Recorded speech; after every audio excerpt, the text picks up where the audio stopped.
नमः। ओम गणानां त्वा गणपतिगुं हवामहे कविं कवीनावकांस्तवं ज्येष्ठराजं ब्रह्मणस्पदान शृण्वन्नोतिभिः सीदसादनम्। ओम महागणपते नमः। ओम महागणपते नमः। ओम महागणपते नमः। ओम अमृतेश्वर्यै नमः। ओम अमृतेश्वर्यै नमः। ओम अमृतेश्वर्यै नमः।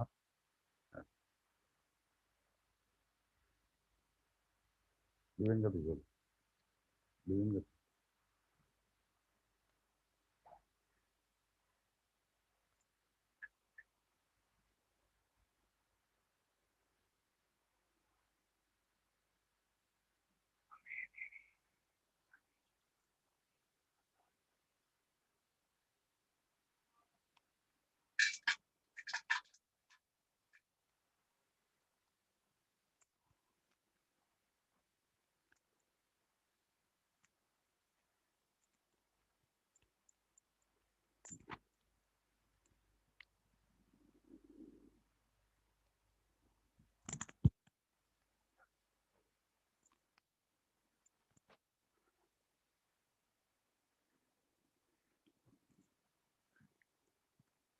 ध्यायामो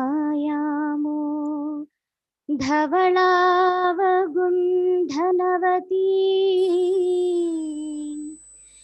तेजोमयीं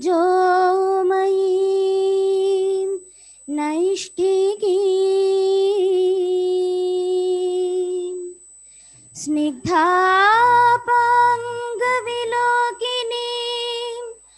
भगवती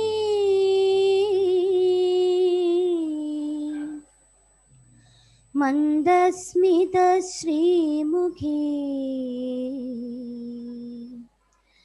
वात्सल्यामृत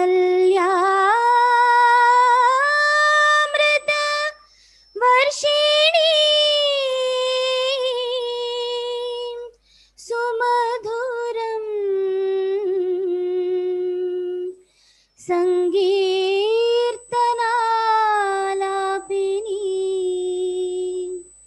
श्यामांगी मधुसिक्तसूक्तिम्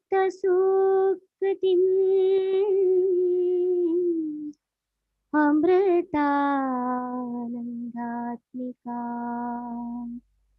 ईश्वरी।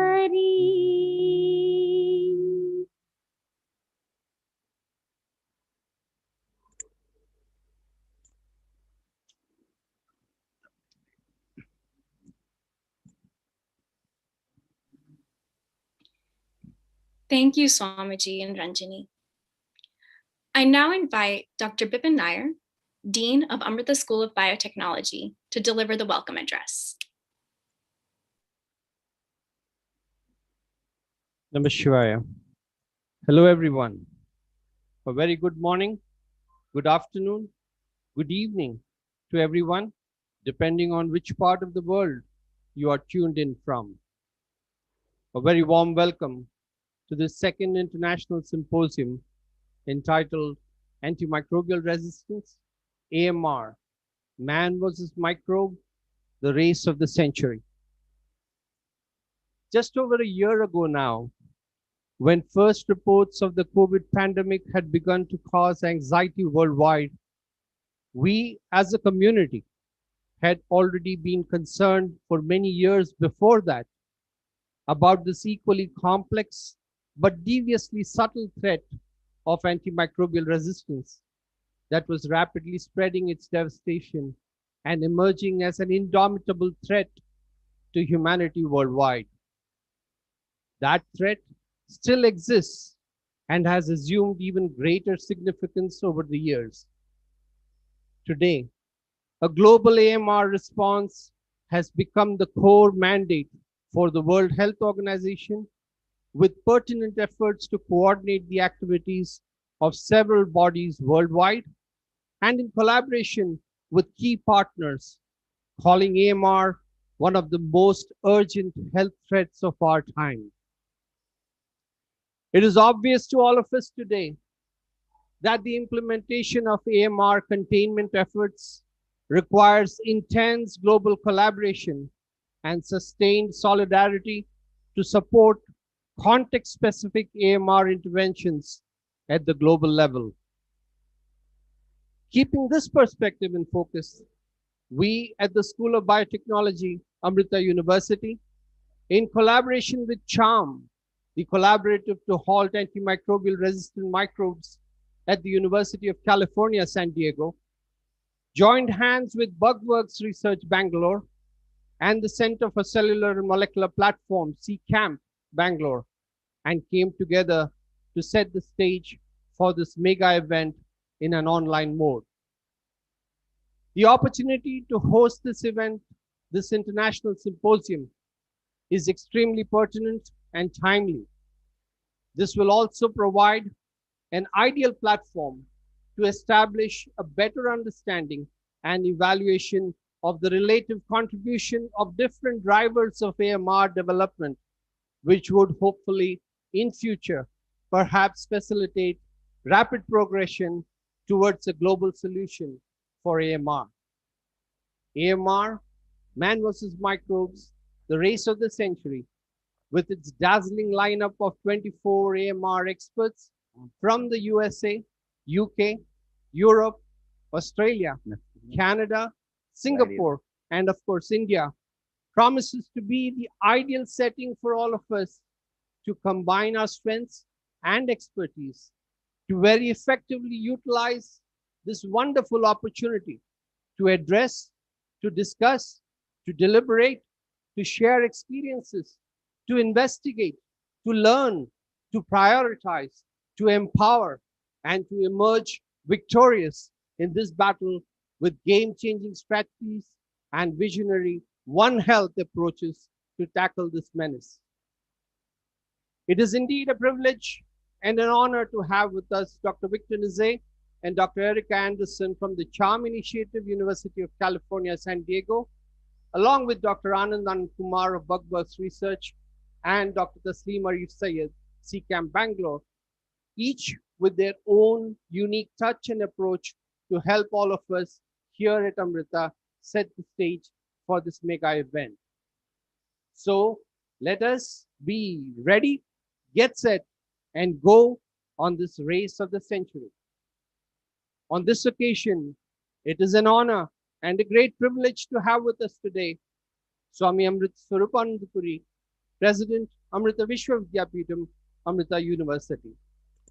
Swamiji is the senior most disciple of Mata Amritandamayi Devi, world-renowned humanitarian and spiritual leader, popularly known worldwide as Amma, and the Chancellor of Amrita University. I'm also extremely happy to welcome Dr. Kamini Walia, the Indian Council of Medical Research, Dr. Anur Sharma from the World Health Organization India office, Dr. Sandeep Sarin, the Department of Biotechnology, Government of India, Dr. Taslim Arif Sayed, CCAMP, Dr. Suresh Subramani, Global Director of the Tata Institute for Genetics and Society, and Dr. Anand Kumar, Bugworks Bangalore, to this inaugural event. Thank you for joining us. It is also indeed a matter of great pride and gratification that this event has generated unprecedented interest from all around the world, with, as of this morning, a total of over 2,500 registered participants for this symposium. It is my pleasure to thank one and all for joining us in this endeavor for 3 days of stimulating interactions from all around the globe. Welcome to Amrita BioCREST 2021. Thank you. Thank you, Dr. Nair. I would now like to introduce Sampuji Swami Amrita Surupan Puri, the president of Amrita University. Swamiji is the senior most of the monks initiated by Amma, dedicating his life to humanitarian service and in pursuit of knowledge. He has shared Amma's teachings through the many books that he has authored. He holds dual degrees in Western and Indian philosophy, and is a renowned composer and singer of traditional Indian devotional music. With his constant guidance, encouragement, and support, Swamiji has played a very active role in everything that we do since the inception of the school. We are extremely grateful to have him here with us today. I now invite Sampuji Swami Amrita Surupan Puri, to enlighten us with his words of wisdom. Om Amriteshwariyai Namaha. Om Amriteshwariyai Namaha. Om Amriteshwariyai Namaha.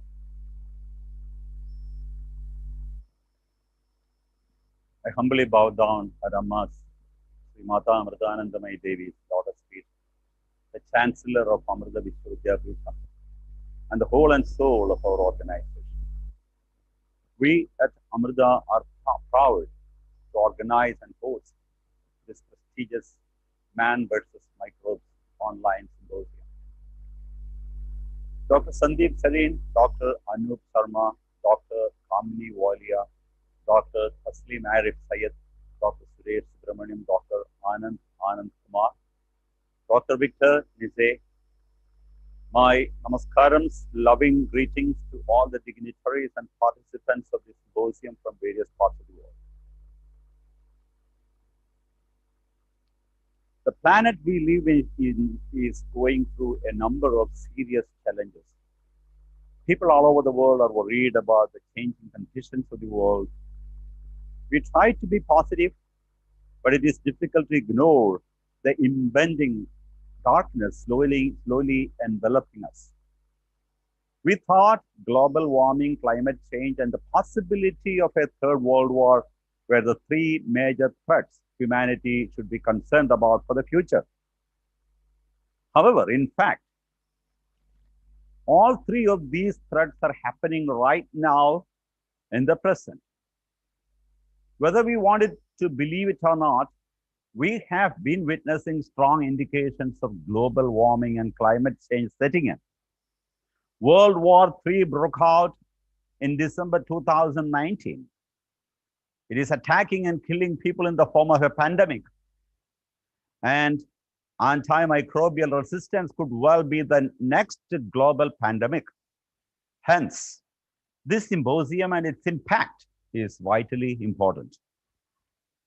Healthcare-associated infections, especially outbreak of multi-drug resistant organisms within hospitals, are recognized as a major contributor to morbidity and mortality of hospitalized patients.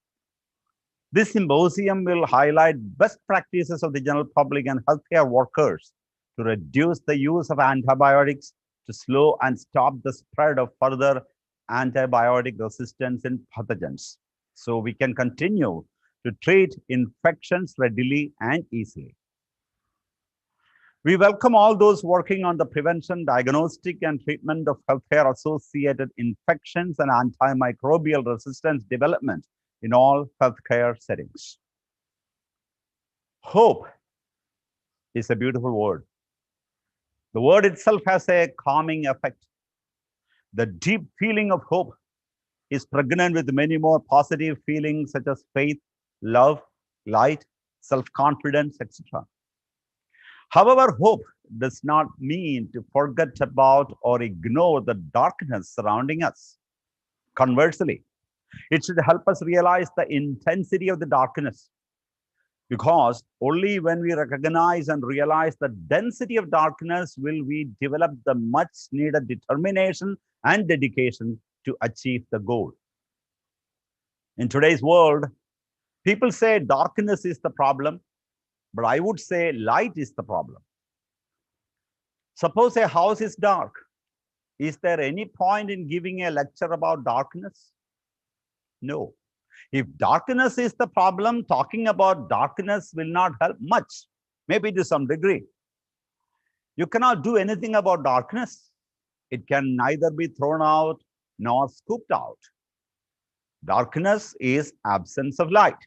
So if there is anything that needs to be done, it is with the light, not with darkness. Once you bring light in, suddenly there is no darkness. So the real problem is light or absence of light. So let us speak about how to introduce light. Then for sure, something will happen. We are only aware of the external darkness, but are totally unaware of the inner darkness that haunts humanity.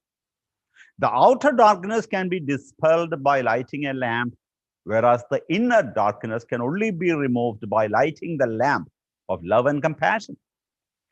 It is luminosity of love that brings in hope. And this light has to be kindled within. Whereas an external light can be extinguished, the inner flame of love cannot be blown out by anyone or anything, not even the fiercest wind. And love and light are go hand in hand. They coexist. Because where there is love, there is light. And light also means luminosity. It also means to be light-weighted. So when there is love, you feel light-weighted.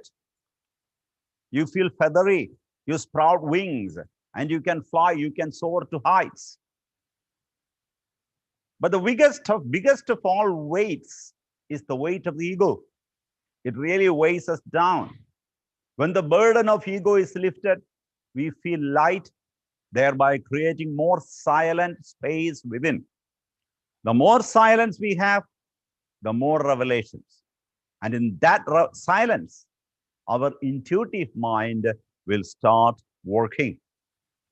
Whether it be in the field of medicine, scientific research and inventions, technological innovations, or any other area of action, the intuitive mind will provide us access to the rarest of knowledge, which is otherwise unknown and inaccessible to us.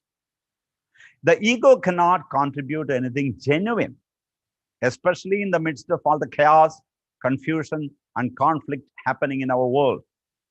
When everyone has joined the rat race, invention and innovation will be more difficult unless some people become introspective and contemplative. The Bhagavad Gita says, when you do things with love and compassion, you bring happiness around you. When you do things with humility and devotion, your efforts pay off and you get rewarded. And this indeed is the mantra of life.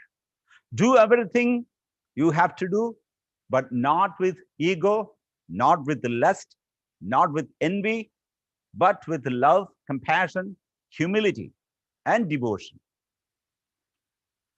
Occasionally, a single stroke of the brush and the painting can become a masterpiece. There are moments when we are spontaneous. Then we become more aligned with the universe. But one has to know exactly where the stroke is needed, how thick, at what angle, and what color. Sometimes one can go on trying, not knowing how to turn the painting into a masterpiece. But all efforts in the past have been beneficial. They have not been a waste, as Amar says. And once the right stroke is made, everything will fall into the whole, into one whole. We must put forth every effort. No stone should be left unturned. Your whole being, your whole system should work as a unit. However, this doesn't mean that success is an outcome of our effort alone. Amar says there is a third factor. Besides time and self-effort, there is a third factor which is most important, and that factor comes from the unknown, and we cannot name it because it is unknown. So we call it grace. So just by our effort, it's not going to happen. Our effort plus something beyond brings the desired fruit. And grace is that factor beyond human intellect. Allow me to suggest one of Ammar's sayings. If we ask a guitarist or a singer where their music comes from, they will probably say, from my fingertips or from my heart. But if we surgically open up their fingertips or heart, will we find any music sitting there? No. Then from where does the music arise? It arises from a place beyond the body and mind. And this place is the abode of pure consciousness, God, or grace. So at least for a moment, maybe a few hours, you are uplifted, you are elevated. to an unknown source. You are connected with an unknown source. And it is from that unknown source that pure music or the quality of anything and everything emerges. As a society, we are improving in terms of science and technology, but mentally, we are falling apart. In fact, this is why people are so stressed these days. Along with scientific and technological advancements, the mind also must advance. Otherwise, science and technology will only serve to bind us and ultimately lead to our suffering. In one of the Hindu scriptural texts, there is a story about a demon by the name Rakta Bija who possessed a unique power.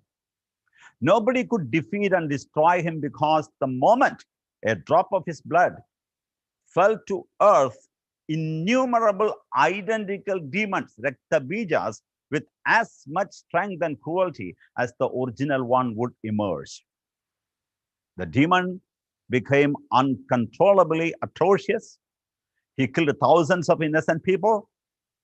In the end, the supreme goddess appeared on the battlefield and with her long unfurled tongue gulped the demon's blood before it hit the ground.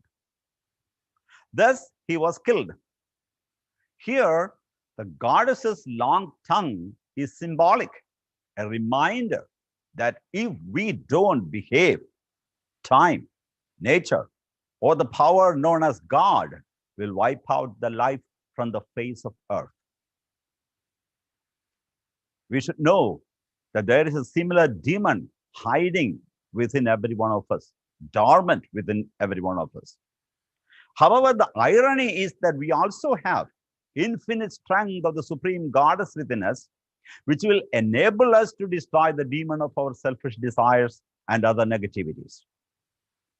In a world where anarchy and evilness reign, where people are becoming wicked and self-centered, there should be at least some people, a handful of people who have the courage to change their mindset, their approach and perspective about life and think differently.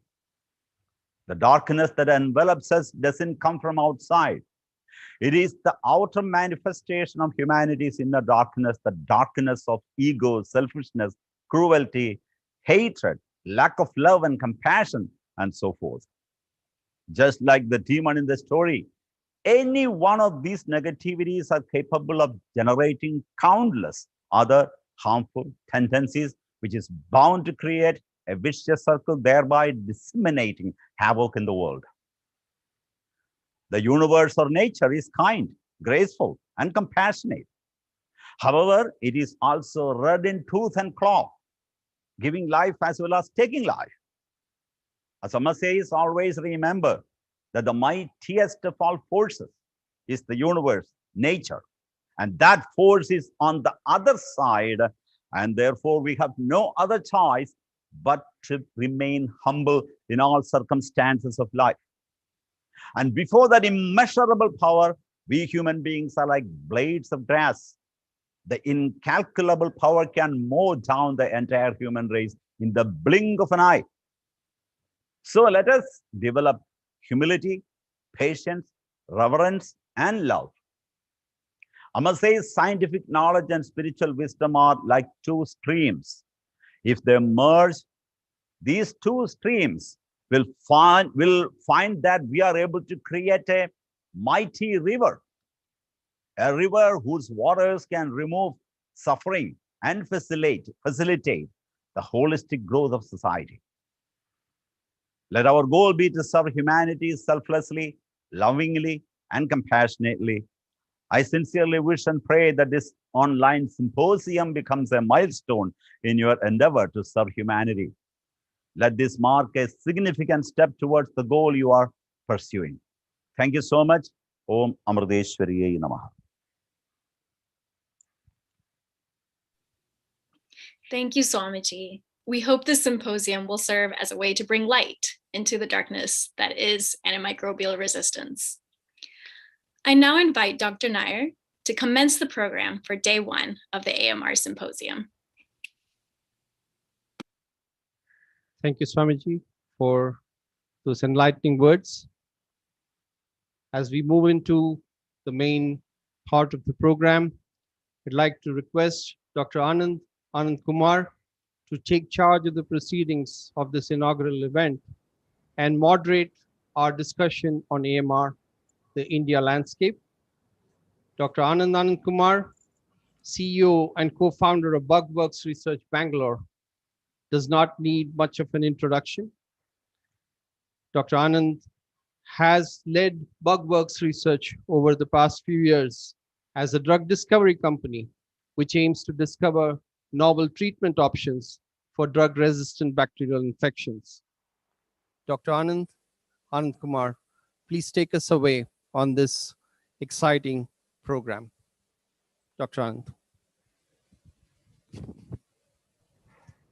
Good morning, everyone.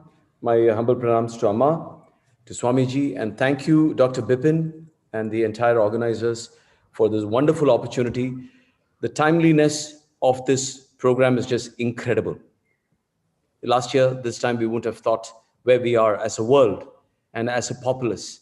And it's been a huge wake-up call what a pandemic can do to lives, to livelihoods, to GDPs, to economies, to everything. So this BIOCREST that focuses on AMR, antimicrobial resistance, couldn't have come at a better time. For this audience here, good morning, everyone. Why is this so important? AMR is one of the biggest global health crises that the world is faced with today, right? The growing threat of AMR is real. It's not something that is going to happen. It's already happening. It's a silent pandemic. It doesn't have the dramatic spread pattern of a COVID-19, but it's out there. It's taking almost 1 million lives per year. 1 million lives, that's 10 lakh for the audience here in India. And roughly 25 to 30% of that mortality is probably happening in countries like India.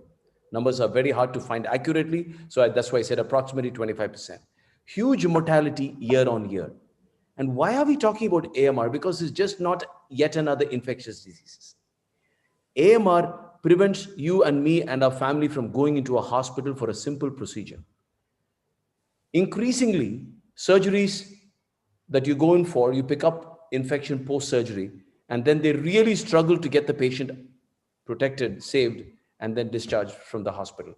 If regular surgeries, if regular childbirth, if regular chemotherapy sessions are going to be impacted because you're going to pick up an infection in a hospital setting or even in a community setting, just think about it. AMR is the very base infrastructure on which modern medical practices is built on. That infrastructure is crumbling. That is AMR. Therefore, it's not just about one bug. AMR comprises of many bacterial pathogens. We call it escape. We call it tuberculosis. Multiple pathogens, multiple disease manifestations. But it makes the healthcare system crumble because you don't know how to handle it. And the WHO has projected AMR as the greatest challenge to public health today, right? And as I said, COVID has been an eye-opener. This is a silent pandemic. And when it hits, the tsunami is going to be really bad. As the former chief medical officer of the UK put it, AMR is like a pot of water that is slowly boiling, right? And she gave a fabulous allegory of a lobster in that pot of water. But lobsters enjoying the warmth of the water. And then as you hit boiling point and tipping point, it's cooked. It doesn't even know. We have hit that boiling point where that comfortable pan of water has become hot water, boiling water, to where it's toppling over. And AMR is a very difficult problem because it's a science problem. Bacteria are constantly mutating, and we just have to face it. And it's also a social problem. You want to have enough antibiotics for everyone, but you don't want to give too much antibiotics. So it's a very tough problem that you want to innovate, yet you don't want your innovation of therapies to be available too much to everybody. Correct balance of access versus excess. Countries like India, unfortunately, have become the epicenter of this problem. Easy access to antibiotics, unnecessary prescription of antibiotics, over-the-counter availability of antibiotics, the use of antibiotics in poultry, in milk, in agro, has caused a very, very, very difficult effect where there's been antimicrobial resistance. That's on one hand. And on the other hand, there's been no novel therapies in many, many, many decades. So today it's not unusual to walk into a hospital in India, pick up an infection, and they straight away have to give you the last resort drug. Ladies and gentlemen, think about the profundity of that statement, right? Last resort means you try first, second, and then you go to last resort. But now you walk into hospitals, they give you meropenem, tigecycline, and in some cases even colistin, which is the absolute worst case, last resort. This is the situation where we are. But this conference, and I appreciate Amrita University, UC San Diego, CCAMP, TIGS, and Bugworks coming together, is not about just talking about problems. It's hope, as Swamiji said. Hope is the narrative. So many great things are happening in India in terms of devices, diagnostics, academic research, drug discovery. We have to look forward. Look at what India did for the vaccines. Right today, India is the vaccine capital of the world, and there's so much of innovation happening from India around COVID. Maybe not the original vaccine discovery, but the entire manufacturing, supply chain, distribution. We have done a phenomenal job. Similarly, contextual innovation, as Dr. Bipin put it, no better example. My own backyard has multi-drug resistance, pan-drug resistance. Innovation can happen right in context and the most affordable way, because we always have to think about high quality innovation, the best innovation. It has to be accessible and affordable to most of the world. Otherwise, it's okay, but it's not great, right? So if it has to be good innovation. So today's inaugural session has outstanding speakers from the Indian Council of Medical Research, Department of Biotechnology, WHO India, TIGS, and of course CCAMP, who will each be talking about the key initiatives that are going on in their respective realms on AMR. So this is not an ignored space. The country has made it a priority. I hope it becomes even higher priority once we come out of COVID. And I do hope that the mortality and the morbidity of COVID reduces all over the world for humanity's sake and for love's sake, that it comes down and we are able to beat COVID-19 and move forward. But on the other side of COVID-19, AMR is right there, waiting there.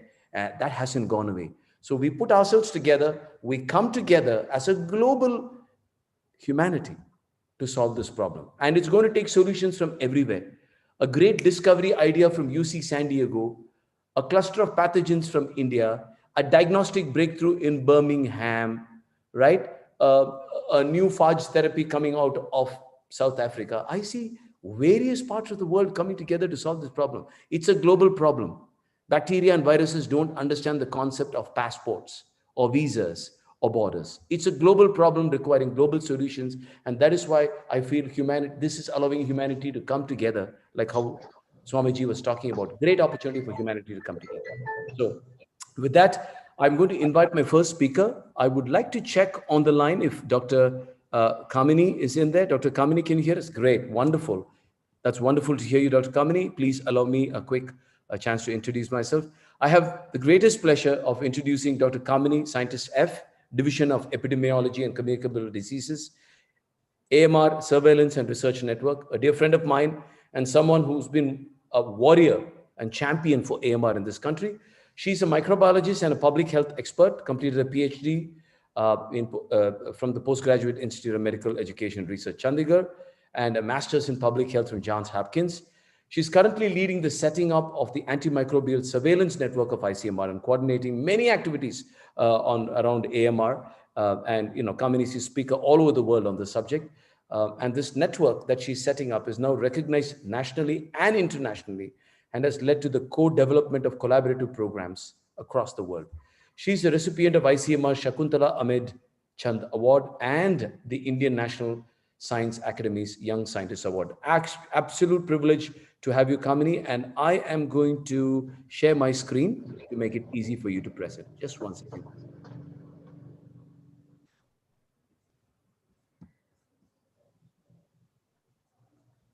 Is that okay, Dr. Kamini? Are you able to see it? Yeah, that's fine.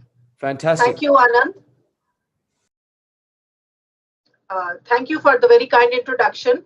And it is indeed a pleasure to be on this panel with such an elite colleagues and all the elite speakers who have alluded to the problem of antimicrobial resistance in the past, the way we are facing it today, and how we really need to remain hopeful. And this is especially important at this time because COVID, we have seen excessive use of antimicrobials. And I really dread to think what awaits us post-COVID as far as antimicrobial resistance is concerned. Next slide, please. So burden of antimicrobial resistance, as the previous speakers have alluded to, has become a big public health challenge, which all the countries, all the organizations in this globe are trying to address. Reason being that this has been a slow pandemic. Although this has been going on for many, many years, not many policymakers or not many countries started to think about it, that how big it will become and how it will snowball into a problem where we all will struggle to address this. So untreated bacterial infections due to MTR claim almost 700,000 lives per year worldwide. And if you try to look at the quantum of it over all these years, it's a very large number. And it is projected to increase to 10 million people per year by 2050. US experiences something like 2.8 million multi-drug resistant bacterial infections annually. India loses 70,000 children and babies to neonatal sepsis annually. Yet this number is never recorded, and that is the reason that not many policymakers or countries have decided to take it seriously till now. There is high burden of antimicrobial resistance in low middle income countries. So all the strides that we made in the management of HIV, TB, or malaria are now being compromised because of development of resistance in those bugs.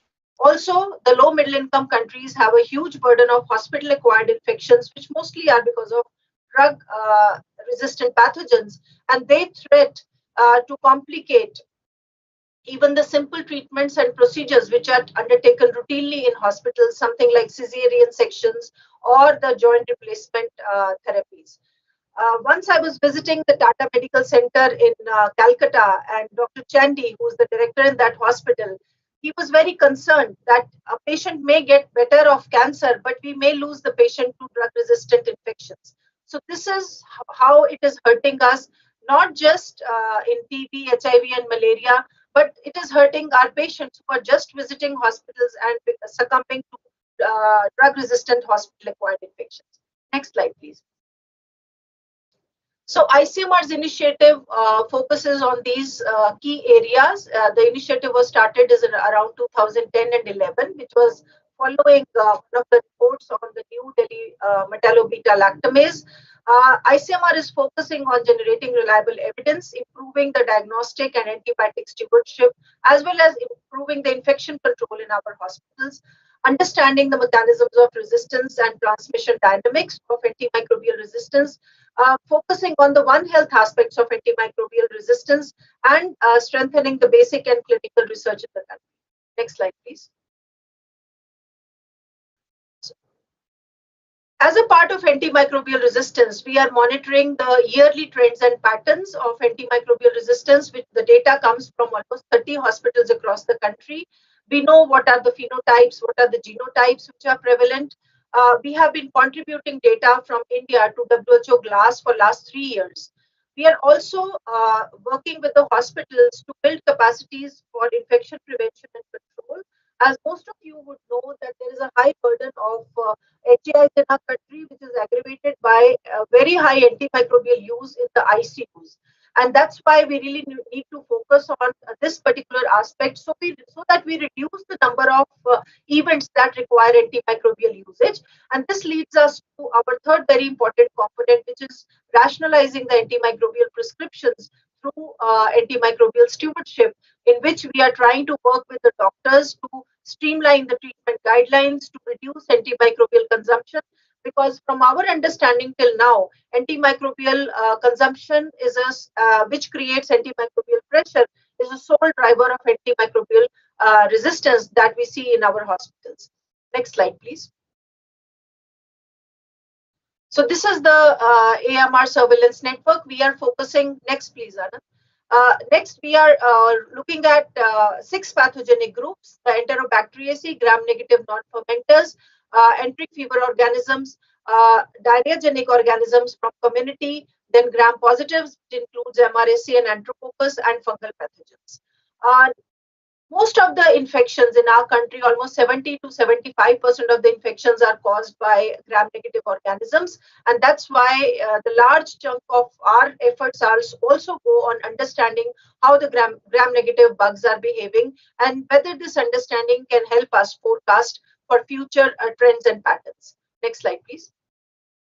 So from what we know till now, there is only one positive indication, and that is that the MDR typhoid is almost a thing of the past. Most of the typhoid is now almost 100% sensitive to ampicillin, chloramphenicol, and cotrimoxazole. These are the drugs which were used a lot in 1990s, because of which typhoid became resistant to all the three bugs. But now these usage of these drugs has declined. So that's why we see 100% resistance to these three drugs in typhoid. So this is an indicator that how when you stop using the drugs or reduce their usage, you can actually increase the sensitivity to certain drugs which are not in use. Many countries use this cycling strategy as well. We have large burden of E. coli, Klebsiella pneumoniae, Pseudomonas aeruginosa, and Acinetobacter baumannii. We are seeing increasing resistance to colistin, as well as increasing resistance to carbapenems as well. In COVID patients, we are seeing almost 70% resistance to carbapenems in Acinetobacter baumannii and Klebsiella pneumoniae. Besides this, we are seeing increasing resistance to vancomycin, tigecycline as well, which are currently used to treat MRSA. And in the fungal pathogens, excessive use of antifungals has led to 30 to 40% resistance to caspofungin and fluconazole in Candida species. Next slide, please. So what do we use this data for? We use this data to guide treatment in the country. Now, this slide actually shows how ICMR's understanding of genotypic characterization has improved our understanding of the bugs. We had a lot of NDMs in 2017, but now in 2019, we see more of OXAs. Why is this important? Because the OXA variants do not respond to your routine beta-lactamase inhibitor combinations. That's why it is very important that you detect OXAs well in time for the patient benefit as well as for our own understanding. Now, both some of the antimicrobial resistance genes are on the chromosomes and some are on the plasmids. When we have more of the genes on the plasmids, it means we need to strengthen the infection prevention and control. And when we see a lot of drug resistance genes on the chromosome, that means you have to bring your antimicrobial resistance, antimicrobial usage down. So this is this very simplified expression of why we need to focus on both the interventions, which is the IPC as well as the AMSP. Next slide, please. Now, this is not a very promising slide, I would say. This actually shows that even the drugs which are currently in the pipeline or have been approved by FDA, when they hit the Indian market, they are not going to help our patients much, because most of the drug resistance mechanisms will not respond to these drugs. For example, the serine KPCs, OXA48, and the NDMs, they will not respond to these drugs. So we really need to conserve what we have currently and focus a lot on antimicrobial stewardship. Next slide, please. Government of India has taken various steps in this direction. We have banned the FTCs, which were the inappropriate fixed drug combinations. We have banned the use of colistin, yet a lot needs to be done on the regulation side. Now, I will just give you a glimpse of what is happening in the COVID-19 patients in India. We saw that almost 74% of the secondary bacterial infections in COVID patients were caused by gram-negative organisms, primarily being Klebsiella pneumoniae and Acinetobacter baumannii, Pseudomonas aeruginosa, and E. coli. Now, what was alarming was that the mortality in the patients with Klebsiella pneumoniae patients was almost more than 70%. So, in general, mortality in patients, COVID patients having secondary bacterial infections was more than 50%. So this is the reason that we really need to focus at reducing the proportion of drug-resistant bacterial infections which are floating in our hospitals, so that more and more COVID patients should be able to survive. Next slide, please. We are using this evidence to guide the treatment policy in our country. We have helped almost all the hospitals in the which are part of ICMR network to come up with a treatment guideline which is specific to their own hospital, and this we have managed to accomplish by capacity building initiatives and training workshops which we have undertaken all across the country in all those years, training staff from more than 60 medical colleges and hospitals, both in the government and private sector. Next slide, please. In the diagnostic stewardship, we have taken many initiatives at ICMR. We have launched an online course in collaboration with London School of Hygiene and Tropical Medicine. This course is operational every year around the Antibiotic Awareness Week, where doctors and microbiologists and other medical fraternity from India can take it online. We have a task force on AMR diagnostics. There are so many innovative indigenous diagnostics which have been developed by different agencies and by private funding as well. But unfortunately, none of these diagnostics have made it to the healthcare system. And the reason being they have not been validated to an extent where the program feels confident adopting these diagnostics. So all this investment is practically lying unused, and ICMR has taken it up to move it forward with the FIND, which is an agency NGO focusing on innovative diagnostics. We are looking at how we can use commercially available diagnostics in a proper diagnostic algorithm so as to reduce antimicrobial resistance. Next slide, please. We are also expanding the activities which we are undertaking in tertiary care hospitals to the private nursing homes and the district hospitals now. This project will take off this year, and we are working with almost 100 nursing homes and district hospitals across different states. And the focus will be training on IPC and antimicrobial stewardship of nursing home and the district hospital staff. Next slide, please. Government of India recently announced that now every district hospital will have an infectious diseases block. And this actually is the hope which all the previous speakers alluded to, which I'm really looking forward to. Having an ID block in district hospital means that we will have an ID physician in each and every block. ICMR, through its National Essential Diagnostic List, has already proposed that every district hospital should have a clinical microbiology setup so that more and more antimicrobial susceptibility testing can happen at the community level, which is not currently happening. Next slide. So we really don't have many drugs in the pipeline, and companies like Bugworks and Anand they have been really in the forefront when the larger pharma companies have steered clear of new drug development because they don't see much profit happening. Next slide. Next, please. Next. So there are two things which we have to bear in mind. One, that it is the evidence which is going to, which should be guiding the new drug development, and the local evidence becomes very important because India has a different needs as compared to rest of the world, which has more of APCs and other drug resistance mechanisms. India is a lot more complicated. Second thing is that we have to strengthen the stewardship processes, both at the regulatory level as well as at the hospital level. And the reason for this is that if we don't strengthen this regulatory and the antimicrobial stewardship in the hospitals, even if we bring 2 new drugs or 3 new drugs today, they will meet the same fate. And the companies like Bugworks will not have any incentive to develop new drugs because they will not even be able to cover their costs because of the misuse that happen in the developing country settings. Next slide, please. So it is very important that we make a strong case for policymakers to invest in antimicrobial resistance. And this requires continuously generating robust evidence which makes a strong case for investment, link it to economic losses. That hasn't happened till now because we have not involved economists. So, but very soon this data will be coming from ICMR. Government of India has reasonable intent of working around antimicrobial resistance. It has released the H1 schedule, which makes it mandatory for some of the antimicrobials to be sold only based on the prescription. There is a ban on colistin use in the livestock. There is also a ban on improper fixed drug combinations, but a lot more needs to be done. And we continue to need to invest in the antimicrobial stewardship and the infection control processes.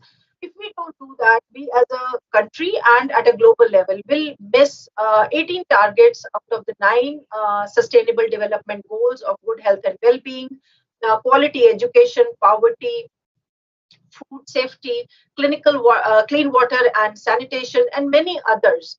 So, in order to continue to make progress and to continue to develop as a country, we really cannot ignore the problem of antimicrobial resistance. And this is more so now post COVID, which has aggravated the antimicrobial resistance globally. Thank you. Thank you so much, Dr. Kamini. Really outstanding talk. It's good to see so many great initiatives coming out of ICMR. We don't have time for too many questions. One very quick question. One is very gratifying that the Honorable Finance Minister has said that we're going to have an ID hospital in every district. I think it's phenomenal, big change. If anything good came out of COVID, it's this awareness spread. Question for you is, the scary data on secondary bacterial infection, 70% for Klebsiella, and I think it was around, 40% plus for Acinetobacter. Would that be the wake-up call for the nation now to say, oh my God, what we have, we need to preserve? How can we move forward with that data and make some important changes? Quick question, request a quick answer. Thank you. We were able to follow up 17,000 hospital admissions, and we found that the secondary bacterial infection prevalence was around 3.6 to 4% in the COVID patients. And I mean, these numbers are small if you look at the proportion, but then if you extrapolate it to total number of hospitalizations that would have happened in the country, this is a big number, and the policymakers need to notice this. I mean, that's the only way I would say, as this paper, we have already submitted it for publication. And as this paper comes out, it should be an alarming data for policymakers in our country. Thank you, Dr. Kamini. Really, really appreciate you making time and hope you can stay and enjoy the rest of the inaugural session. Thank you so much. Thank you. Great.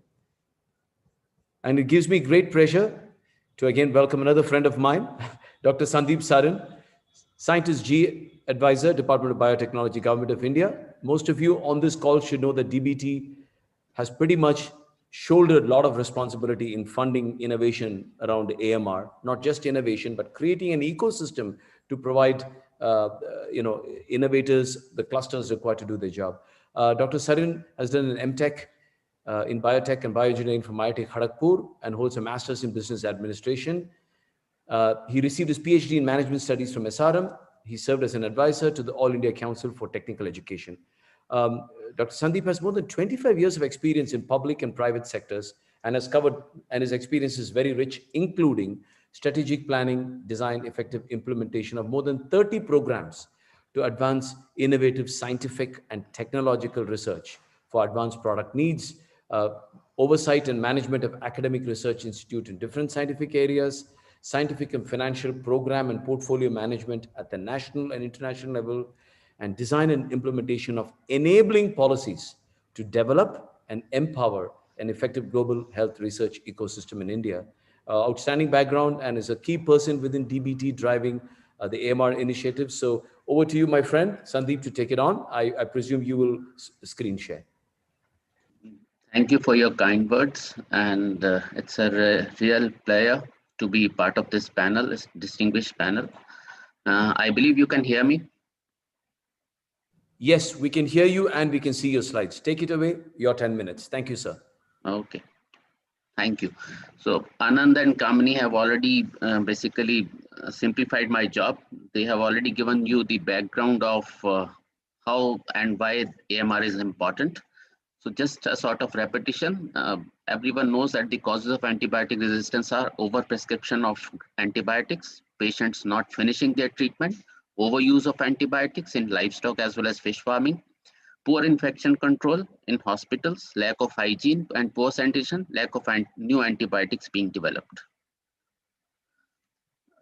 This slide again has been shown by Kamini in a different context. We are expecting that if it goes on, the death can be 1 person every 3 seconds and the loss to economy would be more than $100 trillion, which will be about 3.5% of GDP.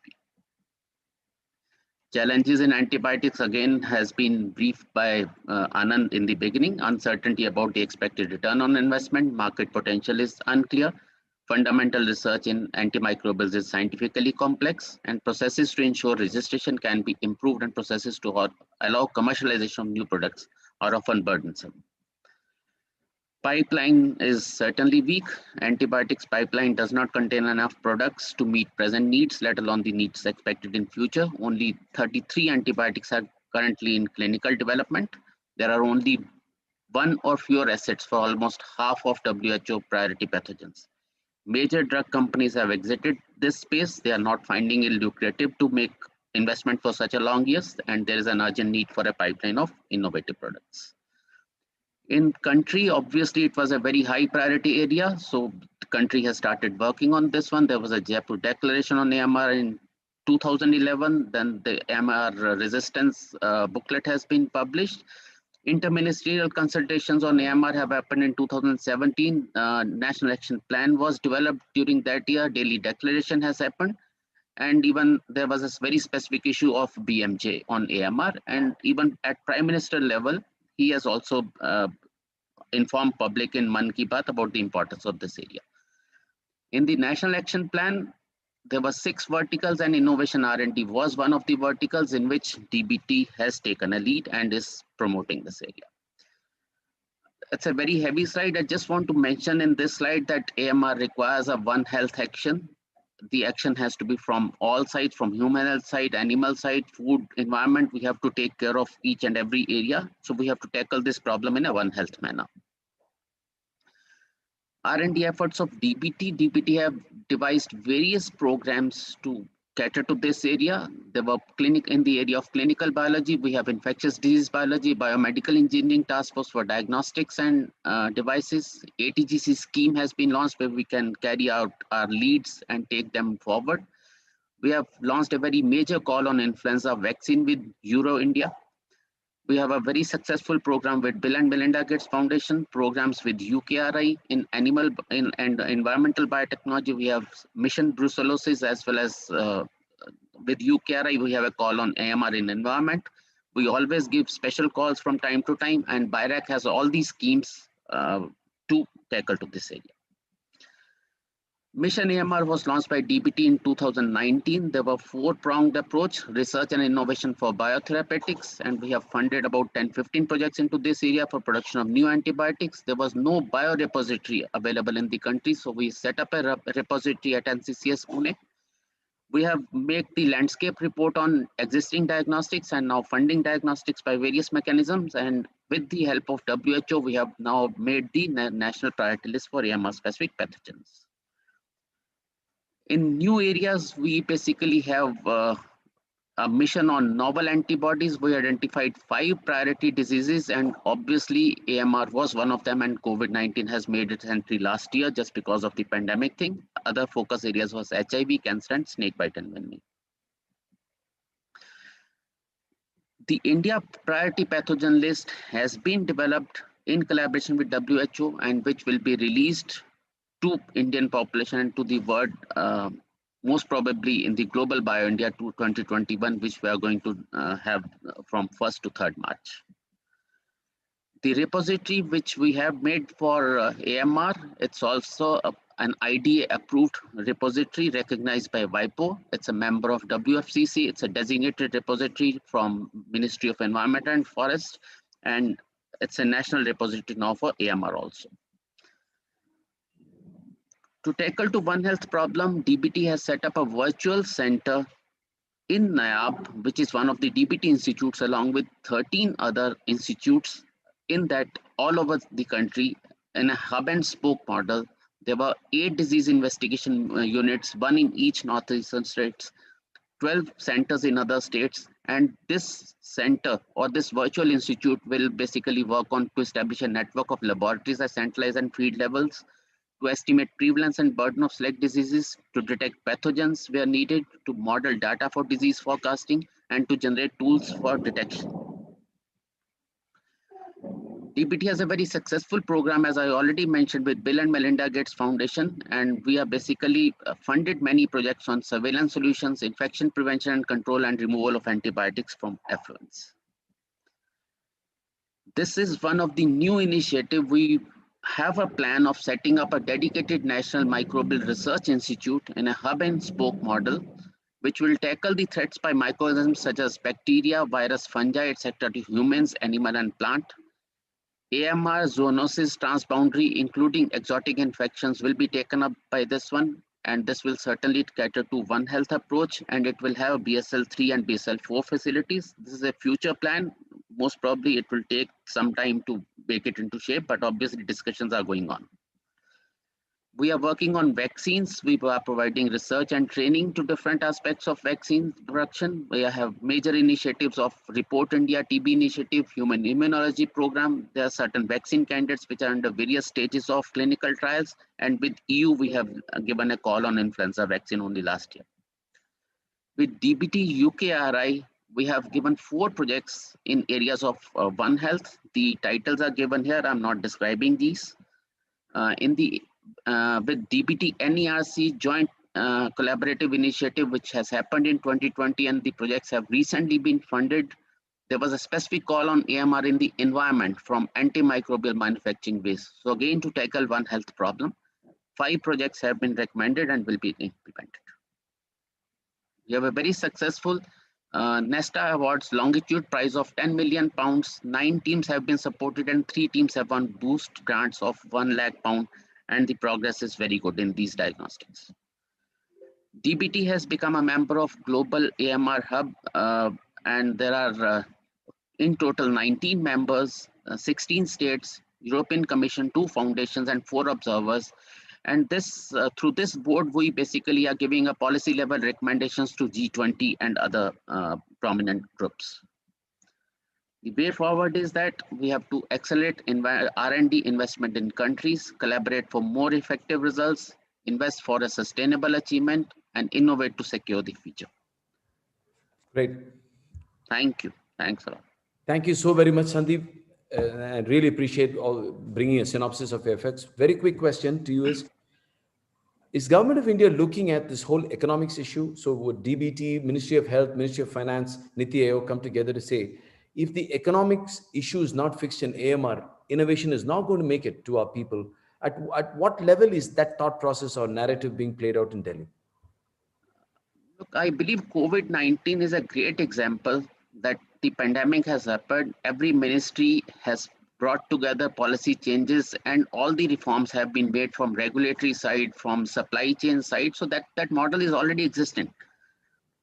Probably everyone is aware of that. This is a very high priority area. It's a global pandemic. It can happen in future. So once we have some product or something in mind, I believe all supply chains or every problem will get sorted out. Outstanding. That is the way forward, and that's a great thing to hear from you. Thank you so very much for your time and for spending this time with us and for your fabulous comments. Thank you so much. I'm going to move on to our next speaker. Thank you. Thank you. Thanks a lot. I have another meeting, probably have to leave out this session. Thank you, Dr. Sandeep, for making time for us. Thank you so much. A great privilege and honor for us to have Dr. Anur Sharma, who's a technical focal point for AMR, IPC, and labs at the WHO Country Office for India. Dr. Anur's assignments with WHO since 2000, relating to guidelines for hospital-associated infections, strengthening health laboratories, laboratory information systems, AMR, Global Fund proposal, improving malaria microscopy. Outstanding background in this space. He currently is the WHO Country Office for India. He's with the Country Office for India, strengthening laboratory surveillance for diseases of public health importance. He's the web editor of Hospital Infection Society, HIS, of the Indian website. He's a resource person with the National Informatics Center, Delhi, and also member of the IND-Med Journal Selection Committee. So it's going to be an honor to welcome you, Dr. Anuj, and to hear from you how WHO India is looking at AMR, and take it over. Thank you so much. Thank you, Dr. Anand, for the kind words and for inviting me for this meeting. And as Swamiji mentioned, AMR is the next pandemic, and you referred to AMR as the silent pandemic or a tsunami. And again, I will try and focus on restrict my presentation to what WHO is doing in this space, specifically WHO Country Office for India, and also throw up some ideas or suggestions how we can sort of move forward. WHO, as you mentioned, in 2019 identified AMR as the top 10 threats to global health. And last year also identified AMR as one of the urgent health challenges for the next decade. WHO Country Office and the Regional Office partnered with the Ministry of Health to organize this international conference on AMR in February 2016, which brought the focus back on AMR. And also in 2018-19, AMR was one of the top 10 health priorities for the ministries, for the Ministry of Health and Family Welfare and WHO India's collaborative work together.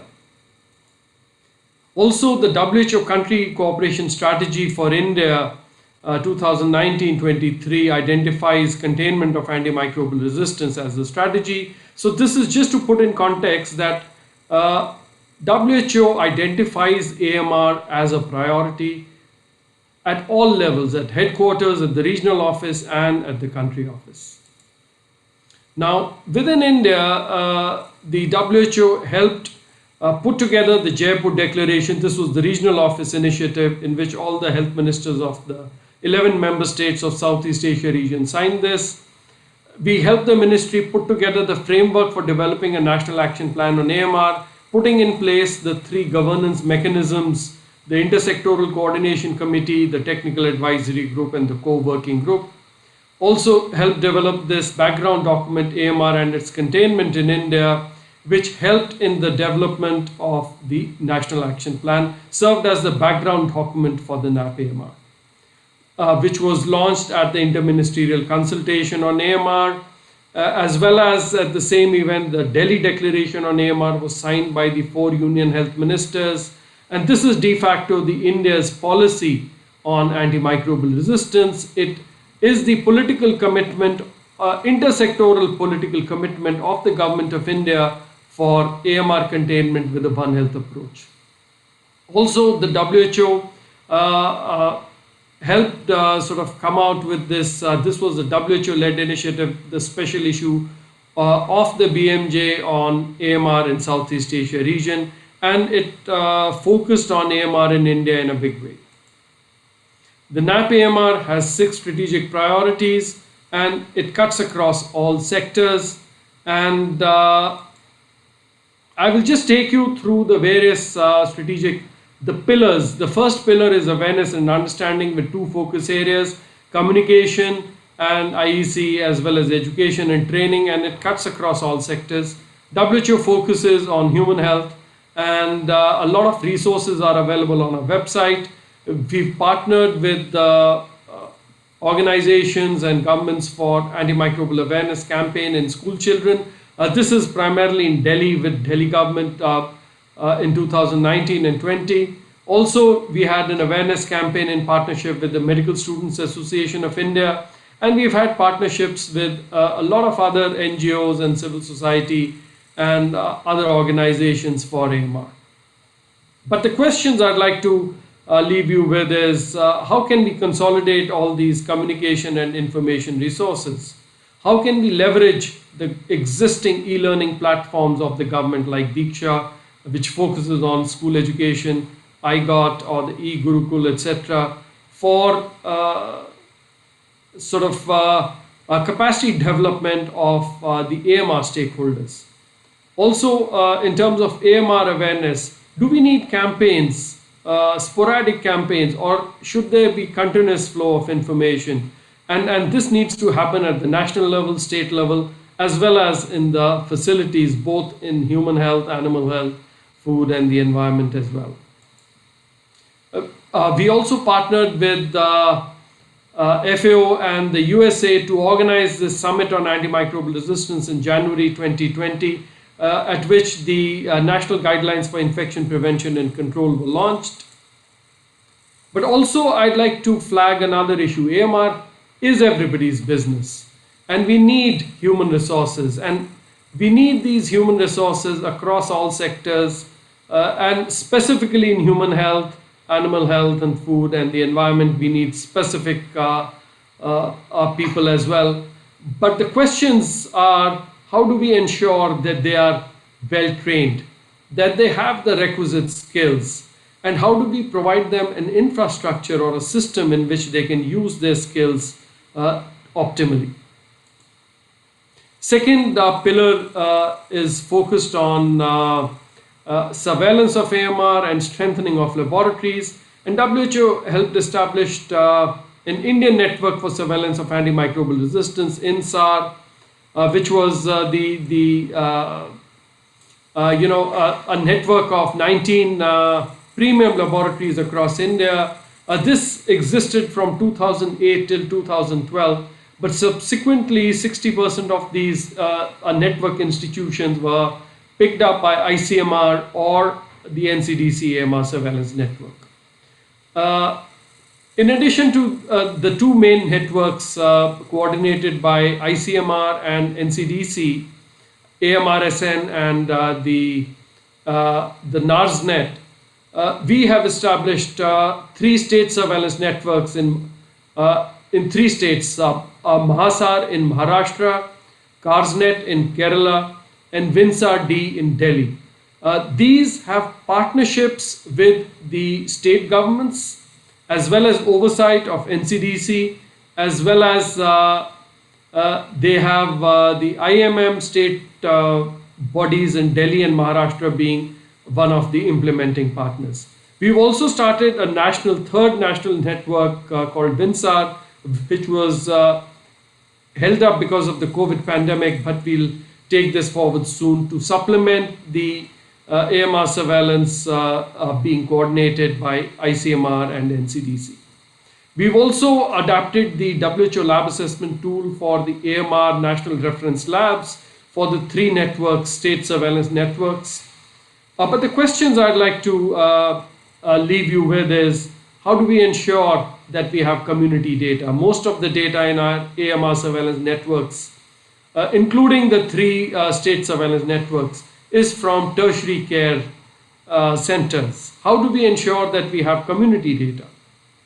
Is it time that we have national standards for AMR surveillance in alignment with the global standards, so that our Indian labs do not have to purchase the CLSI guidelines every year, which are updated every year? How do we align and coordinate the existing AMR repositories? And do we need an AMR report or a national AMR report or a dashboard rather than institution-specific AMR reports coming out? Third pillar is infection prevention and control, cutting across 3 sectors: human health, food, animals, and the environment.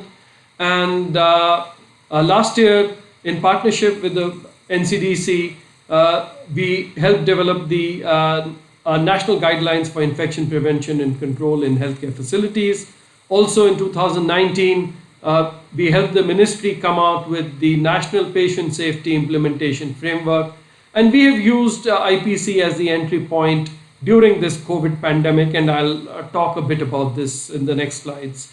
But the questions I'd like to pose is it time that we have a national program for infection prevention and control? IPC cuts across a lot of disciplines. We need to have a national program, national HAI surveillance. ICMR is already doing HAI surveillance in 40 institutions across India. Is it time that we now have a national program on this? Also, how do we leverage the Swachh Bharat mission, Ayushman Bharat, Kaya Kalp for providing safe quality care and a safe environment to reduce AMR?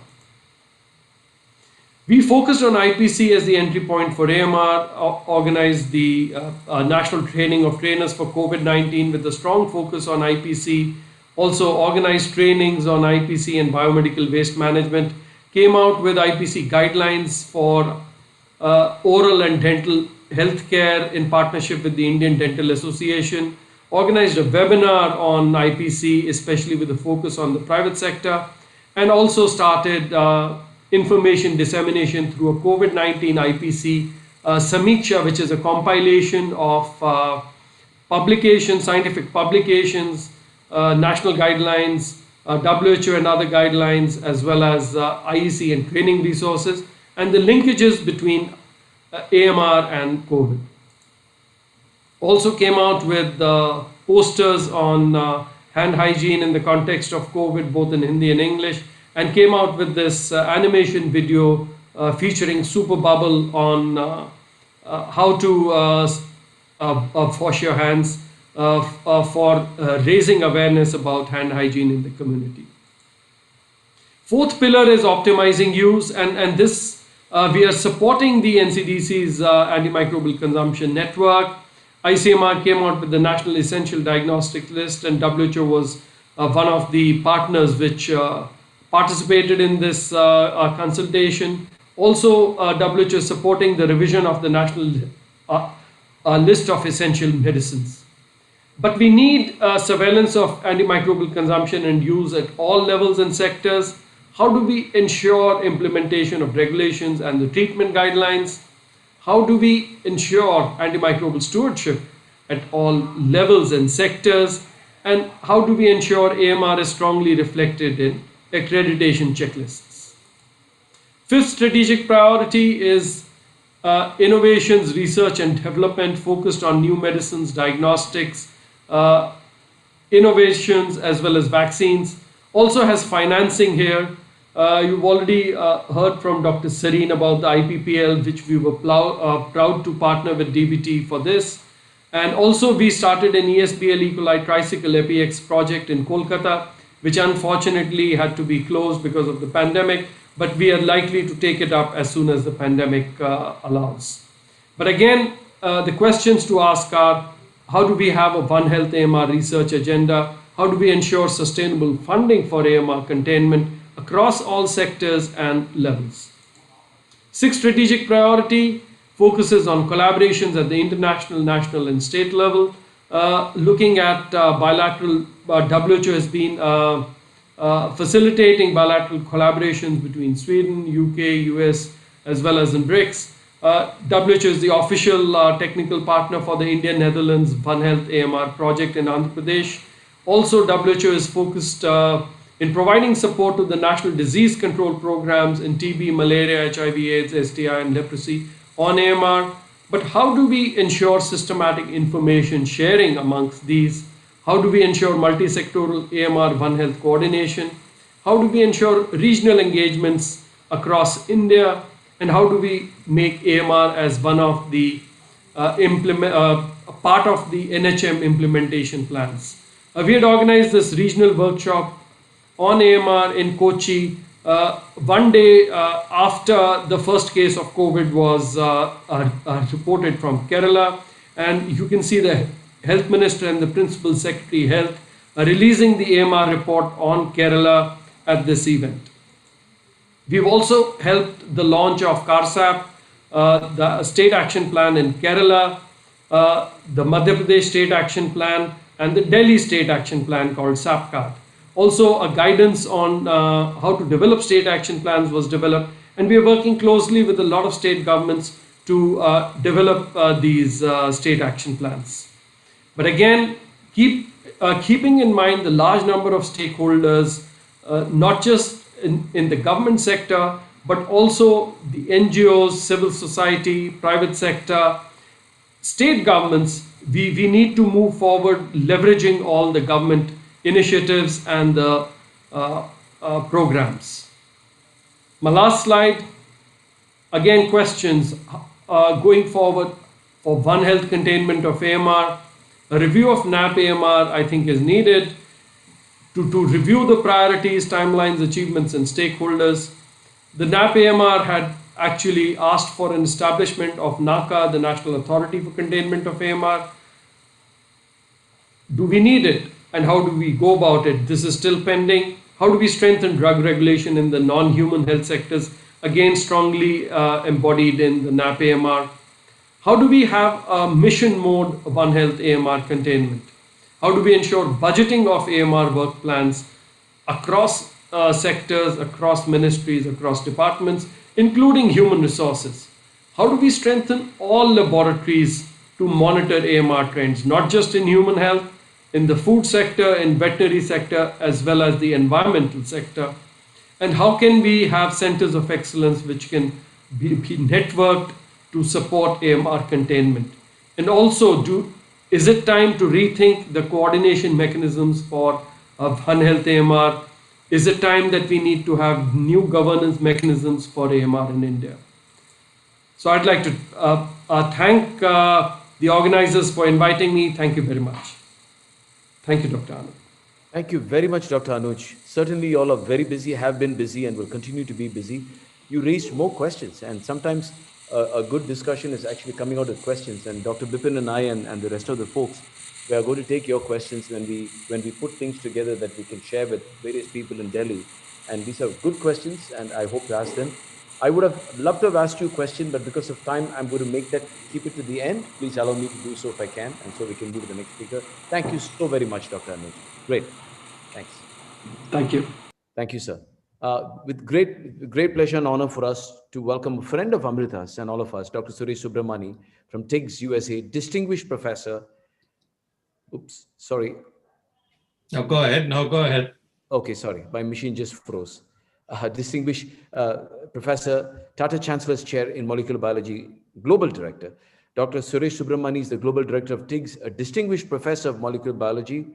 His PhD in biochemistry in the laboratory of Dr. Howard Sherman at UC Berkeley and a postdoc fellow at Stanford, working with the Nobel laureate, Dr. Paul Berg. Dr. Subramani is a world renowned for his work on the assembly and disassembly of subcellular compartments, notably peroxisomes, and the roles they play in diseases. He also has a very strong record of international, national, and University of California service, having served in an advisory capacity for many organizations and granting agencies. He has extensive administrative experience, including his service as the first executive vice chancellor at University of California, San Diego from 2010 to 2016. He's currently the global director for TIGS, overseeing research in India and UC San Diego. So it's a pleasure to welcome you and to hear from someone who's sitting outside, but who's got very strong links to India and looking at the US, India, or the global facets of AMR. Over to you, Doc. Yeah, thank you, Anand, and thank you to Swamiji, Bipin, and all of the other co-organizers for facilitating this and giving me the opportunity to tell you a little bit about what we do at TIGS as one part of our mission, which is working on AMR. So you already, I want you to contemplate this. I just looked up the numbers. As of now, as of today, about 2.5 million deaths have occurred due to COVID. And in 2050, you heard Kamini Walia and others talk about the fact that if AMR takes over, there are likely to be 10 million deaths in a year annually. So that's like 4 pandemics all put together. And so this is really, it's like 4 tsunamis hitting at one time. So I want to just focus a little bit on what is AMR firstly, and then talk a little bit more about global partnerships. So in terms of mechanisms, we know a reasonable amount about what causes antimicrobial resistance. It can be caused by altered uptake of the drug itself by the bacteria, inactivation of the drug by bacterial mechanisms, or modification of the drug by bacterial mechanisms. The bacteria can also have pumps that spit out the drug as fast as they can take it, so that if efflux pumps are elevated or overexpressed, then they would spit the drug out and they would not have a chance to get into the bacterium. Then there are biofilms, which we understand very poorly, that make bacteria resistant to access to these drugs. And finally, the bacteria have a very elaborate communication system, which we're just beginning to understand, which allows the induction of AMR by quorum sensing, where bacteria talk to each other. Now, all of these mechanisms really exist out there in nature, and one is passed vertically from mutated bacteria to their offspring. And so these mutations exist in nature, and it is just that the selective pressure put upon on these bacteria by the different drugs that are being used will allow the selection of things that have resistance to these antibiotics. The second one, which is really quite widespread, is the acquisition of AMR through horizontal transfer using exchange of genetic material between bacteria through plasmids to conjugal transfer to bacteriophages and so on. So these are just some of the underlying mechanisms that contribute to AMR. In the context of challenges, you know that this is a very major challenge with respect to risk of infectious microbial diseases and healthcare costs, which are skyrocketing all over the world. You've heard about some of the reasons for spread of AMR, the multiple factors: global travel, overuse of antibiotics in livestock, over-the-counter antibiotics, self-prescription, excessive use, and often incomplete use of antibiotic regimens. And you've also heard of the fact that the appearance and spread of resistance to new drugs is very, very rapid. So each time a new antibiotic comes along, even as it's made, there might be resistance cropping up somewhere else in terms of use. And so this makes it very challenging to come up with new drugs. And of course, this is compounded by the fact that there have been no new classes of antibiotics in the past 3 decades. So all of this come together, compounded, to cause a looming crisis that you heard Kamini Walia and others talk about, which will cause 10 million deaths annually by 2050 at a cost of $100 trillion globally. So at TIGS, we are interested in taking one approach, and that is to understand the mechanisms of antibiotic resistance in bacteria, particularly in Pseudomonas. And this is work we are doing in collaboration with Amrita University and people like Bipin Nair. And so we want to use these understanding of these mechanisms to reverse AMR using new genetic technologies like gene editing and gene drives, and to target one or more mechanisms of resistance. So if multiple genes are involved, so knocking them out in a multiplex manner, or to do other manipulations to spread the resistance through defined populations, are ways we're trying to explore this. We're also exploring another untapped thing, that is the link between persistence and AMR. And we're doing this by understanding and targeting persistence, which refers to the fact that bacterial cells that are not susceptible to the drug can have resistance, even though they don't have resistance genes. And so if effectively they go into stationary phase where they hunker down, and it is estimated that very often 1% of the bacteria in a population might have this property. And so they're basically ignoring your drug that you're putting into these patients. And so they can contribute seriously.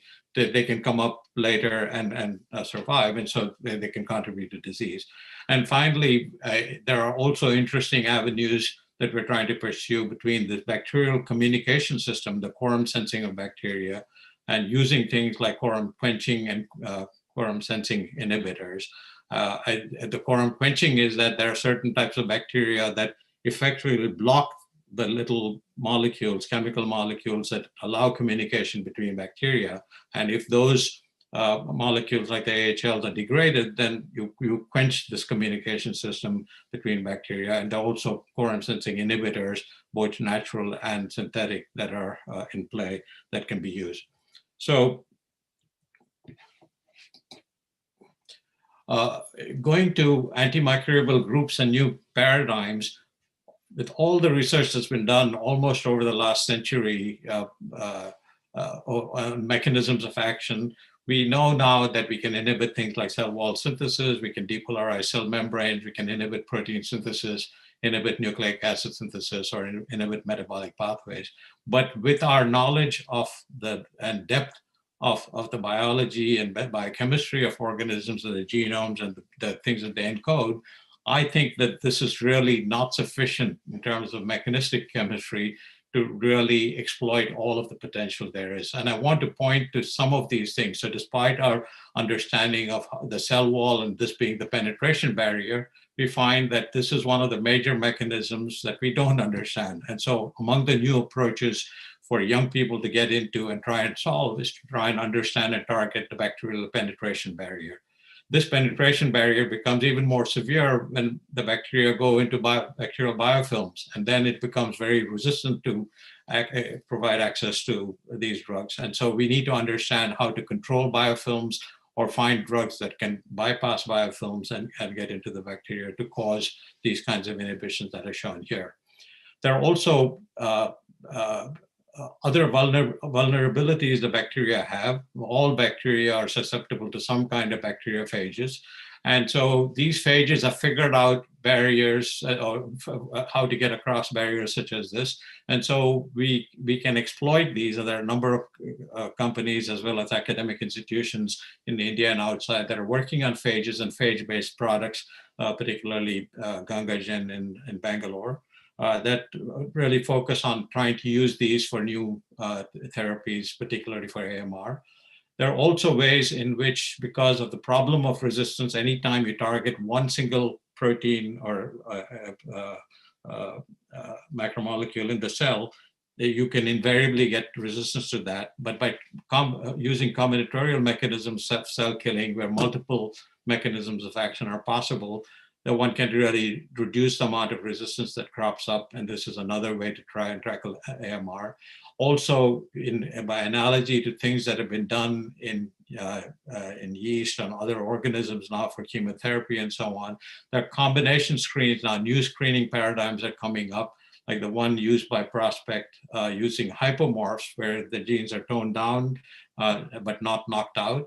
And then one can use chemical genetic screens, and millions of compounds have been screened, and some interesting compounds are coming out in the pipeline for MTB and so on. And we also need to focus on new and rapid diagnostic platforms. In this day and age, I'm still quite concerned that when you go in for saying I have a fever or certain symptoms, the first thing almost by default before any testing is, if it's a virus, we can't do anything, but why don't you take some antibiotics just to hedge your bets. So this is a very non-scientific way of doing business, and unfortunately that's the standard at the present time. So with this in mind, I want to just end with the case for global partnerships. So what we are facing is not just an isolated incidence of AMR cropping up in some places, but this is actually an evolutionary arms race that is taking place constantly between bacterial pathogens and antibiotics. And the origin of AMR is most dynamic in disease endemic countries where antibiotic use is high and uncontrolled. I want to drive home this point because developing antibiotics in the Western world, where they don't have those bacteria as much of a problem as it is elsewhere, and where AMR is not cropping up, it may give you the sense that new antibiotics are being developed, but in fact, when you put them to use, that you find out that they're posing important challenges. But what this means then for countries like India is that this is the test bed where things are happening, where the best locations to test the efficacy of antibiotics is in countries like India, where mechanisms of AMR are cropping up, and there are ways to explore this. And there also, one can develop ways to combat AMR. So what I'd like to propose is that countries like India are not only the living laboratory where these things are happening, but also it is the country that has a whole set of qualified scientists and associate biotech and pharma industry to become a very important player in the global partner in the search for solutions to AMR. And the best example I can cite for this is that India today is the world's largest vaccine producer, when many other countries and pharma industries have given up on this because it's not profitable enough. And yet, India can serve a very important role in this particular area. I also want to emphasize that the problem is so huge today that no single private party or public entity or even a single stakeholder, even if they happen to be a very rich philanthropic agency, can tackle the rapid rise of AMR alone. So what we need are global partnerships. And indeed, there are many examples of such global partnerships. The most important of which I think is the nonprofit CARB-X, which stands for this combating antibiotic-resistant bacteria through a biopharmaceutical accelerator. And 3 of these CARB-X funded grants are in India, one at Bugworks, one at Gangagen, and a third one also there. And so I think this is an important way for India to participate and contribute to this. And these are global partnerships involving governments and pharmaceutical industry, as well as research institutes that come together to speed up the pipeline. But there are other entities like GARP, the Global Antibiotic Resistance Partnership, AMR Global, AMR Center, and AMR Industry Alliances that bring together in different countries and across the globe, different entities that provide a mechanism to speed up the early development pipeline through expertise and advice, and also provide the essential collaborative synergies. But I want to leave you with a thought that while these are very, very exciting, there's a whole lot of things that still hinder their path. And what I mean by that is that the synergistic strengths have not been captured to the fullest extent. And this requires a significant realignment of health priorities among nations, incentives provided by nations to these entities and even biotech companies and pharma industries. The funding mechanisms continue to be challenging. There are liability issues about what happens if a particular drug or vaccine or something like that goes wrong. And there are big policy issues that you've heard many of the previous speakers talk about. And we are now faced with another existential threat aimed at the public good. And this is much like the problems we face with climate change. This is a global crisis, and I feel that the AMR crisis is more imminent than the climate change crisis, because the climate change crisis would be spread out over 50 years, 100 years, and it's going to affect our future generations. But AMR is here and now, and indeed, solving AMR now requires an all hands on deck approach to protect the planet. And I hope all of you will take this seriously enough to chip in and provide your little contributions, whatever they might be, to help solve this problem. So with this, I want to thank you for your attention, and I'll turn this back to. Thank you, Dr. Suresh. Excellent comments. I love the way you finish it off. All hands on deck. And for young women and young men scientists listening to the talk here, you can see there are so many new areas. It's not just small molecule drug discovery or diagnostics. So many new areas, that from quorum sensing to new approaches to rapid diagnostics that Dr. Suresh spoke about. Absolutely, so many fascinating areas that youngsters could be looking at. But without all hands on deck, we have a problem. Thank you so much, Dr. Suresh. I'll come back to you if we have time for a question, but thank you so very much. Our final speaker for this slot is probably known to most of you, the charming Dr. Taslim Saeed, CEO of CCAMP. Taslim got his PhD from Max Planck in Germany and a postdoc from UCSF. He also underwent training at UC Santa Cruz, UC Berkeley, and UC San Francisco. He's got extremely rich experience, first having worked with QB3 New Biotech Venture Consulting. Before he came to India, he's an adjunct faculty in IIT Madras, as well as in Amrita School of Biotechnology. He's heading up CCAMP and is somebody who's very passionate about promoting the AMR ecosystem in our country. Over to you, Taslim, for your comments on the innovation landscape in India before we wrap up the session. Thank you. Thank you so much, Anand. Morning, afternoon, evening wishes to everyone based on geography. It is a fantastic opportunity for CCAMP to partner with Amrita and other co-partners for this very exciting thing. Amrita BIOCREST has been always an exciting event for CCAMP participation, and amazing to see this has taken a new scale. So congratulations to organizers, including Bipin and Geeta.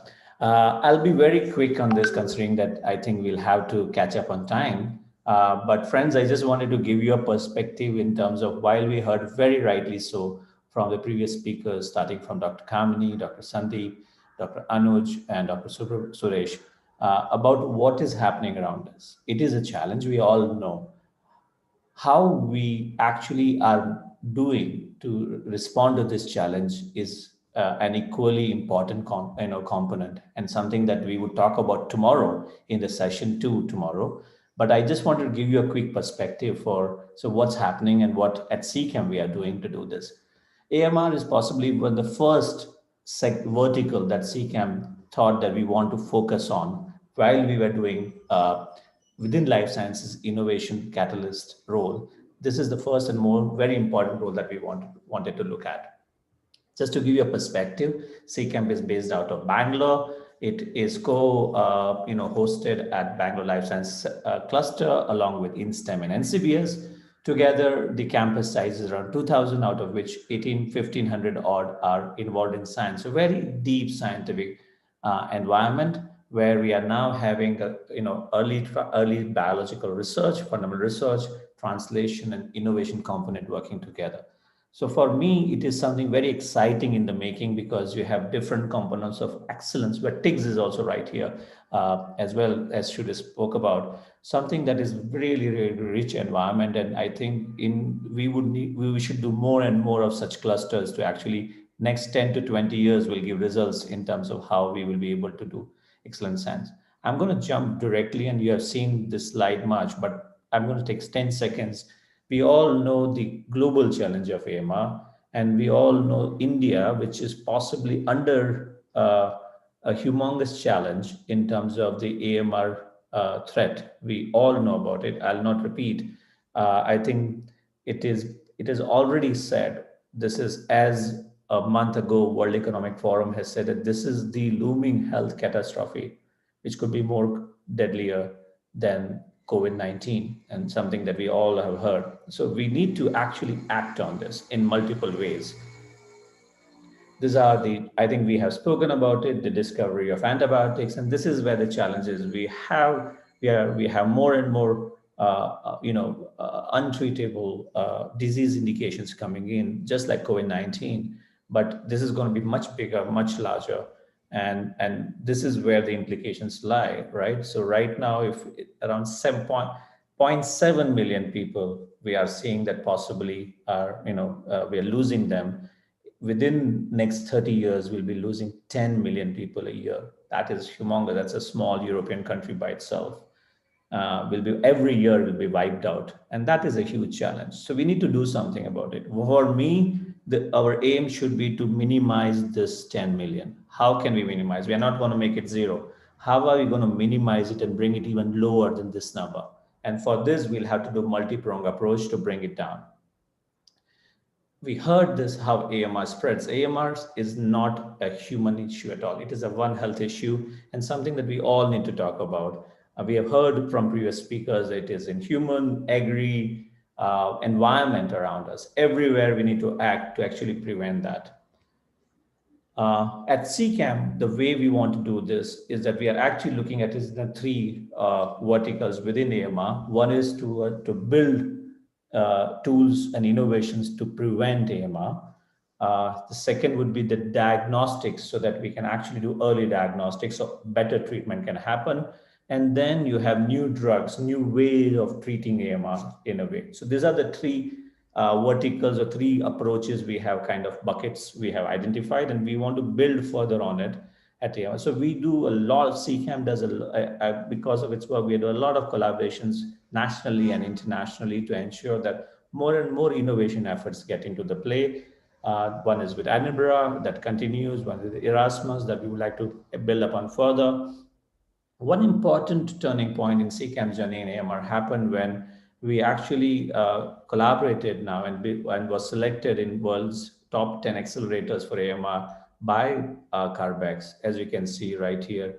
The rest 9 were in the Western Europe or the North America, and one was here. While this is a good news, one important thing that we realized that this is a way that we can be on a table to engage with all the expertise and knowledge that is available here and bring it back here in this.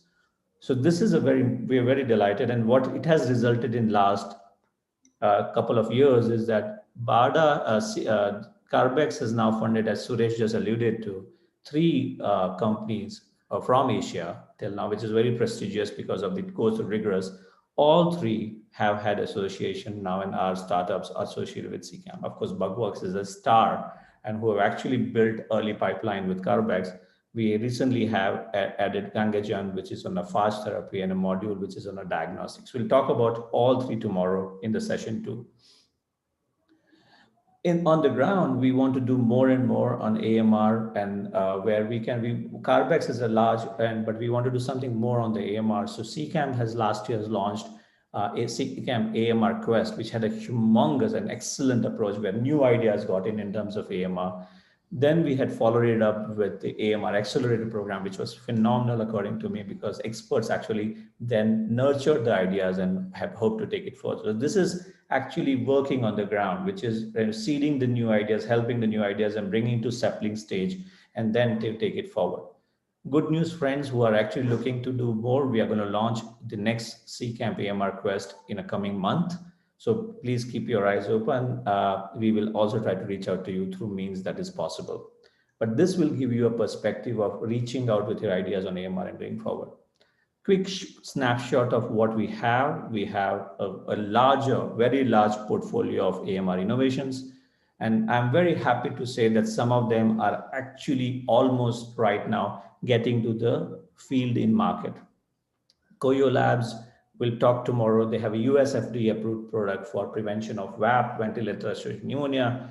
BioCREST is doing a phenomenal job in terms of reducing the environmental microbial load, including hospitals, and there are many others. So this prevention module has been funded for early diagnostics, participants in neonatal sepsis.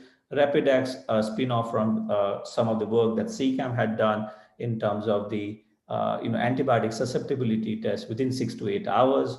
Bugworks we all know about, and Gangagen on a fast therapy work. So this is really a phenomenal portfolio. This is just the top layer. We have many other things which are happening behind, and we'll be happy to discuss that. And just I'm summarizing very quickly what we heard. While AMR is definitely a global challenge, one thing I'm very keen on insisting is that India, while there is a global challenge, there are nuances which we need to understand to ensure that the problems are well articulated and solved for the local context. And I think we have to build our own innovation sometimes to do that. And this is where we have opportunity to seek, and very quickly, funding, we have funding available for AMR. So please, and there's another early stage grant coming up. The last timeline for that, or deadline for this, 15th March, which is around 20 days away. So if anyone wants to write, please write immediately to funding@ccam.res.in for big funding or AMR funding. Write it appropriately, or write to amr@ccam.res.in. I'd like to thank, of course, the organizers for giving this opportunity. CCAM is delighted to be partner to this fantastic event. You can reach out to us on these emails, either at amr@ccam.res or me at taslim@ccam.res. Of course, a lot of our efforts are being projected out at Twitter. So ccam_Bangalore or Taslim Arif, you could possibly look at. Again, I would just summarize this, that a lot of efforts are happening at India scale. And I think we need to just work together to solve this global challenge for India and beyond. Thank you. Thank you so much, Taslim. Outstanding comments, and what a great job you all have done with CCAMP. It's a pride of the country. Companies like Bugworks won't be where we are without the support of CCAMP. It's just that is plain and simple. Thank you so very much to each one of our speakers. Outstanding, whether it was from Indian Council of Medical Research to the Department of Biotechnology, WHO, India, TIGS, and then Taslim giving a quick overview of innovations. Fantastic. I really, really appreciate all of you making time. And I'm going to hand this off to Bipin. Once again, have a fantastic remaining 2.5 days. I want to thank the organizers for putting together such a great platform for the next 2.5 days. Thank you very much, fellow speakers, and over to you, Bipin. Thank you, Anand. And that's certainly a wonderful start to our symposium. Thanks to the entire panel, Dr. Kamini Walia, Dr. Sandeep Sarin, Dr. Anur Sharma, Dr. Suresh Subramani, Dr. Taslim Arif. Thank you, Anand, for having given us all the opportunity to get an insight into AMR and the Indian landscape. This sets the tone, I believe, perfectly for our 3-day symposium. So as we go on to the proceedings for the first day today, we'll take a short break now and then log off here and rejoin on the link that was shared with all the participants on the portal that was provided to you at the time of the registration. Thank you once again, and we will see you. Thank you all. Thank you. Thank you. Bye.